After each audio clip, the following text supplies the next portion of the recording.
I want to start this discussion this way. I'm going to bare my soul. I got that. I'm going to bare my soul first. So years ago, before you were born, I was an RVP. I didn't know or care about something called the board of direction. Anybody in the RVP feel that way? All I care about is posts.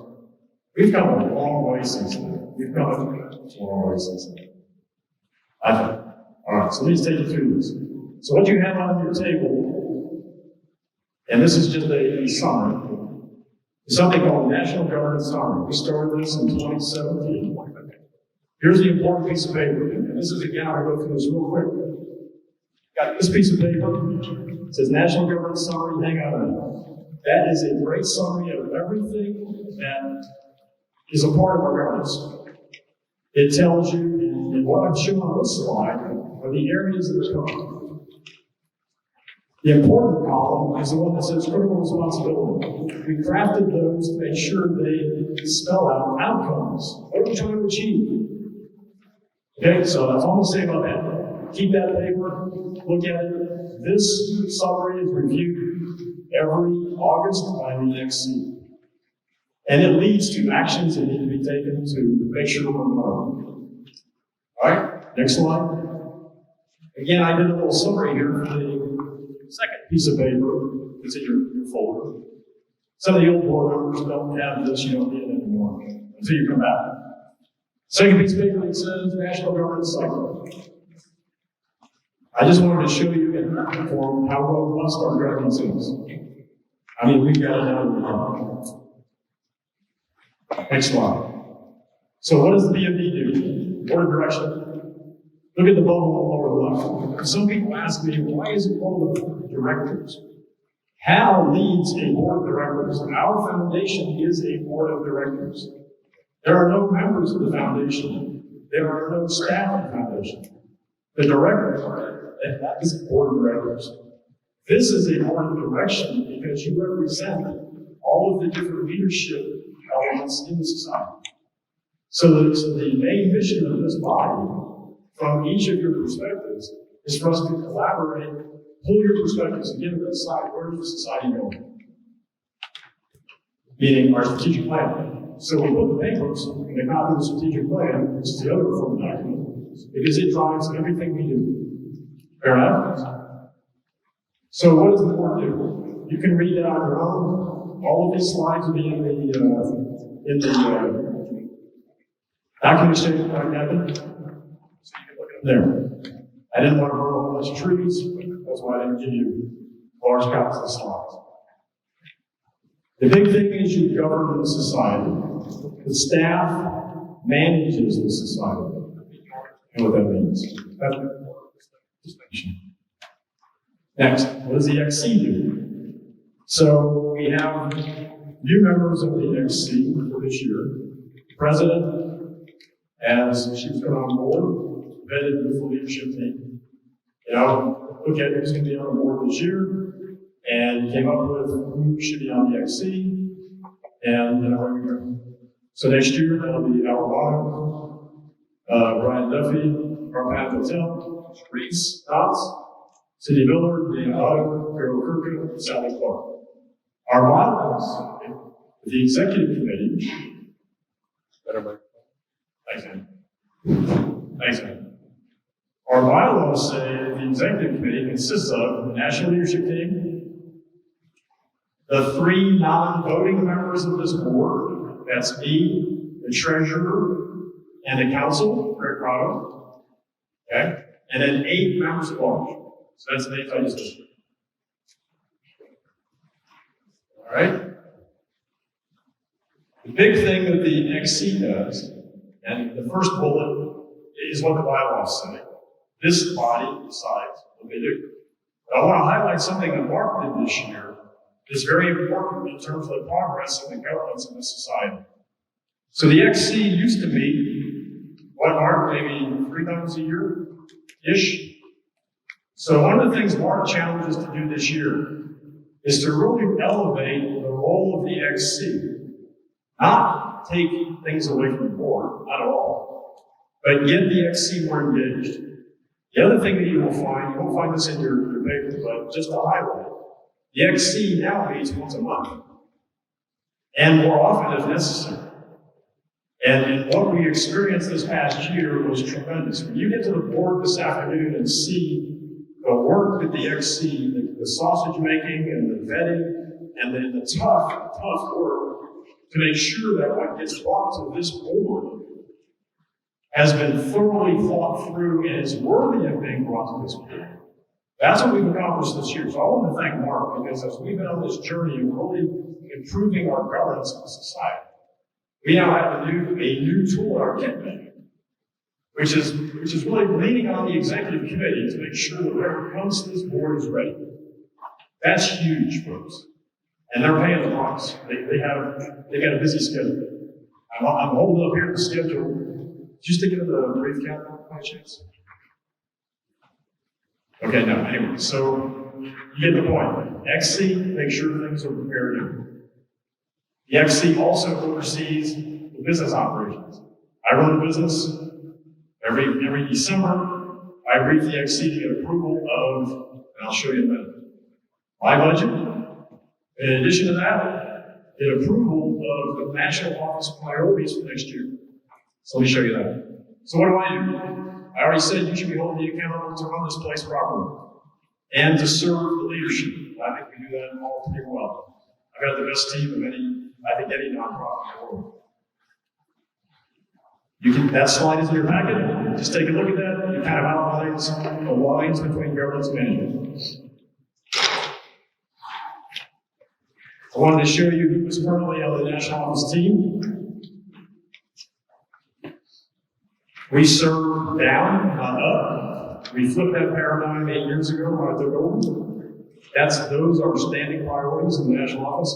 By the way, there's still some people in society called headquarters. And we eliminated that 7 to 8 years ago because we are not a pseudo-military organization that dictates everything. Okay, we serve. We're here to serve. My team knows that. They do it well. Only thing you can look at here, those are the priorities that the XC approved for this year.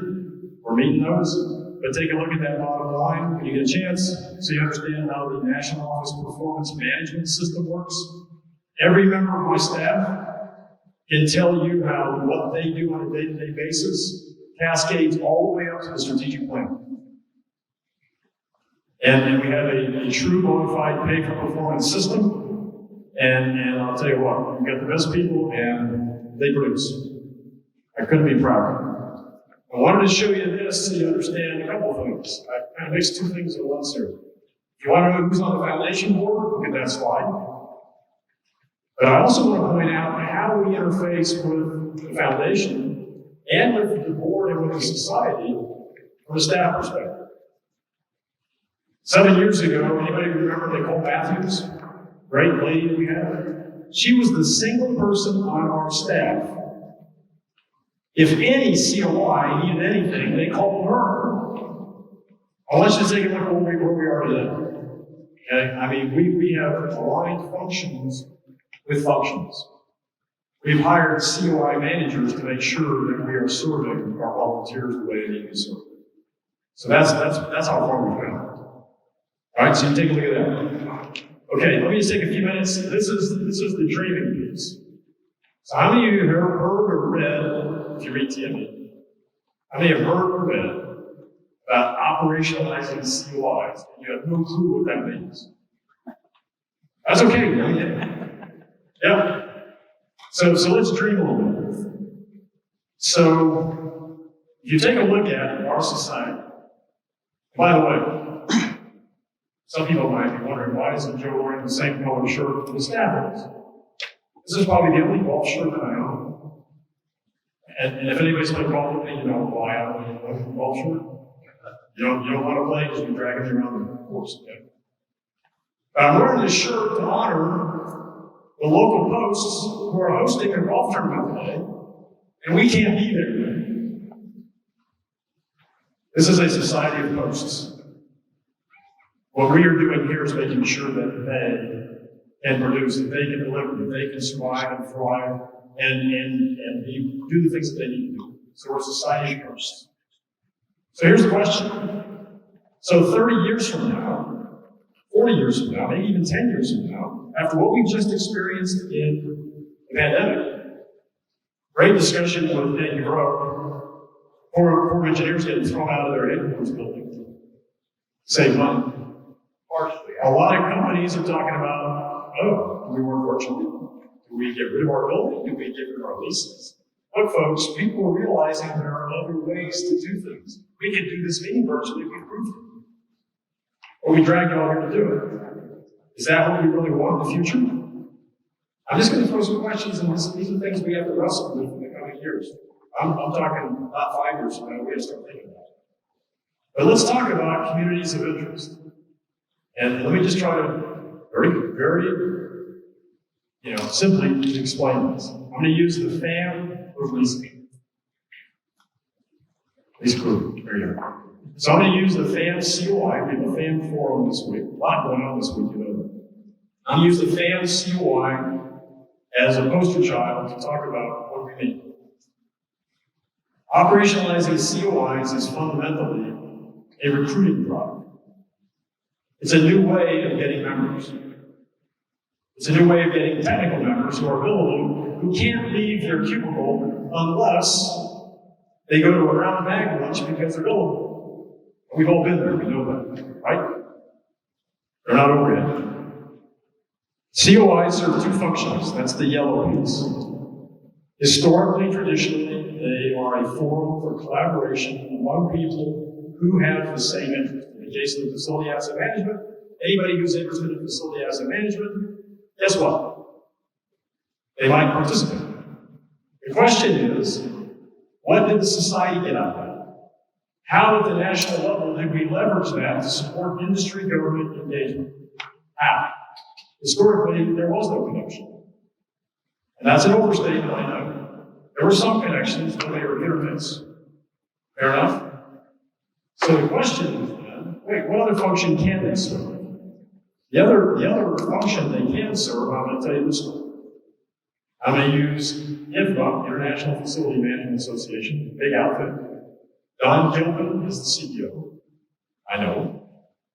Then I'm going to use APWA, another big organization, American Public Works Association. Scott Grayson is the CEO. I know. I want you to think about it from our partners' perspective. This is what Scott and Don said to me. They said, hey, Joe, we have a big organization filled with a lot of experts in our area, and we're not sure how to connect them with two things. We're not sure how to connect them with the issues of the day, the challenges of the day, and we don't know how to connect them with business opportunities. You got any ideas? I said, guess what? That's what we do. We do both of those. Here's the agreement, verbal agreement I have with those two CEOs, which is why I keep pushing the FAM COI, as we come out of COVID.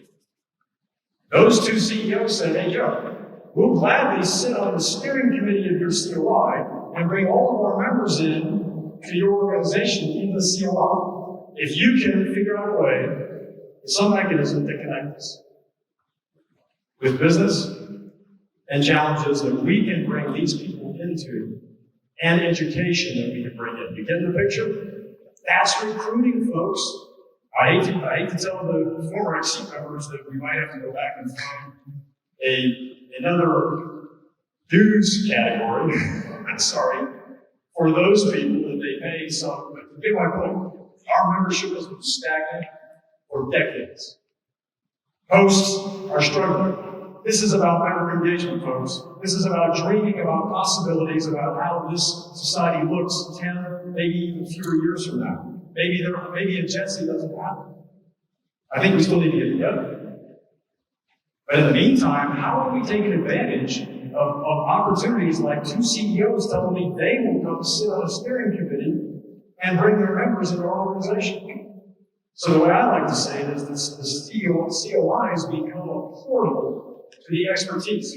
Imagine anybody in the world in asset management or facility management saying, hey, if you want to be where the action is, join SAMB. And here's the other thing we have to deal with.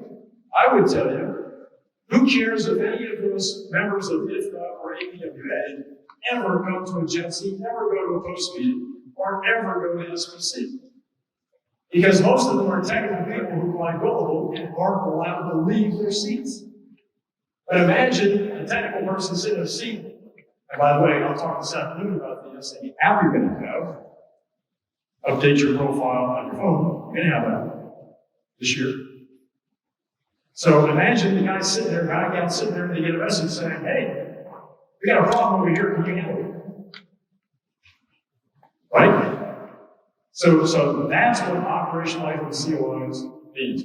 I'm not going to take you through the enterprise management system I'll do this afternoon and how we're going to arm the COIs to be able to do this.